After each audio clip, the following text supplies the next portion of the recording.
اعوذ باللہ من الشیطان الرجیم بسم اللہ الرحمن الرحیم۔ سب ویڈیو دیکھنے اور سننے والوں کو السلام علیکم۔ ہمارے چینل کے پیارے ویورز، آج ہم تلاوت کریں گے سورہ یونس کی آیت نمبر 32، 33 اور 34، یعنی کہ آیت نمبر 32، 33 اینڈ 34 انشاءاللہ تلاوت کریں گے ترجمہ کے ساتھ اور تفسیر کے ساتھ۔ تو چلیں شروع کرتے ہیں آج کا سبق، لیکن شروع کرنے سے پہلے چینل کو سبسکرائب کریں، بیل نوٹیفیکیشن کو آن کریں تاکہ اگلی ویڈیو آپ کو آسانی سے ملتی رہے، اور ہو سکے تو شیئر بھی کریں۔ زیادہ سے زیادہ لوگ دیکھیں گے تو آپ کو بھی ثواب ملے گا جو شیئر کرے گا، اور مجھے بھی۔ تو چلیے اب شروع کرتے ہیں آج کا سبق۔ اعوذ باللہ من الشیطان الرجیم بسم اللہ الرحمن الرحیم۔ فذالکم اللہ، فذالکم اللہ، پھر تمہارا اللہ، ربکم الحق، رب ہے تمہارا سچا، پھر وہی اللہ تمہارا رب ہے تمہارا سچا، حق یعنی سچا۔ فماذا بعد الحق، پھر کیا رہ گیا بعد حق کے، یعنی بعد سچ کے کیا رہ گیا؟ الا الضلال، سوائے گمراہی کے۔ فانا تصرفون، پھر کہاں تم پھیرے جا رہے ہو؟ یعنی اس آیت میں اللہ تعالیٰ کہتا ہے، پچھلی آیت کے ساتھ منسلک ہے، کہ جب پیدا کرنے والا اللہ تعالیٰ ہے، رزق روزی دینے والا آسمان اور زمین سے اللہ تعالیٰ ہے، اور زندہ کو مردہ کرنا، مردہ کو زندہ کرنا، اور سارے کاموں کی تدبیر کرنا، اللہ تعالیٰ کہتا ہے کہ تم لوگوں کو اس پر یقین ہے کہ یہ اللہ کرتا ہے۔ تو جب سب کچھ اللہ یہ کرتا ہے تو پھر اللہ کے سوا کوئی اور کیسے عبادت کے لائق، کیسے رب تمہارا؟ پھر وہی اللہ ہی تمہارا رب ہے نا، جو یہ سارے کام کرتا ہے، جو تمہارے کانوں اور تمہاری آنکھوں کا بھی مالک ہے۔ تو پھر وہی اللہ تمہاری عبادت کا بھی حقدار ہے، اس کے سوا کوئی اور تمہاری عبادت کا حق، ہماری یعنی ہم جو عبادت کرتے ہیں کسی اور کی، تو وہ عبادت کے حقدار نہیں ہے جن کو اللہ کے ساتھ شریک ٹھہراتے ہیں۔ جب وہ کسی کام میں حصے دار نہیں ہیں، جو کام سارے اللہ کے ہاں سے ہوتے ہیں، تو وہ جب اس میں حصے دار نہیں ہے تو پھر عبادت کے کیسے حقدار ہو گئے؟ اگر وہ عبادت کے حقدار نہیں ہیں اور لوگ پھر بھی کرتے ہیں، شریک ٹھہراتے ہیں اللہ کے ساتھ، تو یہ پھر گمراہی ہے، یہ گمراہی کے سوا اور کچھ نہیں ہے۔ اللہ تعالیٰ کہتا ہے پھر کہاں سے پھیرے جا رہے ہو؟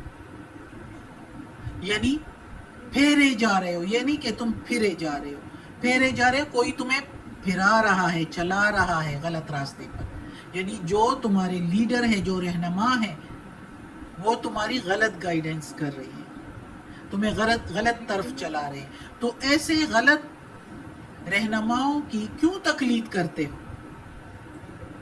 کچھ خود بھی اپنے عقل سے کام لو، اور ان کی رہنمائی میں کیوں آتے ہو جب وہ تمہیں غلط راستے پر چلا رہے ہیں، جب تمہیں خود بھی پتا ہے کہ اللہ ہی پیدا کرتا ہے، اللہ ہی سب کچھ دینے والا ہے، ہمارے کاموں کی تدبیر بھی وہی سیٹ کرا رہا ہے، سارا کچھ وہ اسی کے ہاتھوں میں ہے، اللہ کے ہاتھوں میں۔